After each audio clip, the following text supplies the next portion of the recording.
பொற்கடல் அணிந்த வீரவாகு கடலின் மீது இவ்வாறு செல்லும் பொழுது மலர் மாலைகளை அணிந்த திண்மையான தோள்களை உடைய சூரனின் நகரமான வீர மகேந்திரபுரத்திற்கு வடதிசையில் இருந்த இலங்கை என்னும் தொன்மையான நகரத்தை கண்டார்.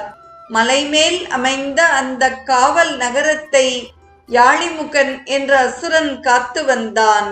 அந்த நகரத்துக்கு அணித்தாக வந்தார் வீரபாகு. இலங்கை கடலில் வீழ்ந்த மேருமலையின் ஒரு சிகரத்தால் அமைக்கப்பட்டது என்பர். விலங்கம் மேல் இலங்கை என்றான் கம்பன்.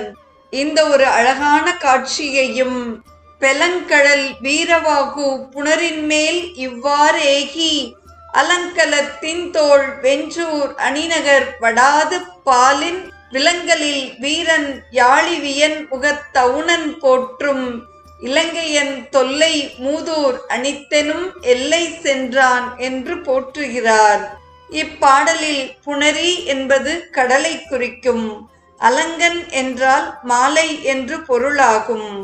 வடாது பால் என்பது வடக்கு பக்கம் என்றும் விலங்கல் என்பது மலையை குறிக்கும் சொல்லாகவும் அமைகிறது. நாளைய நிகழ்வில்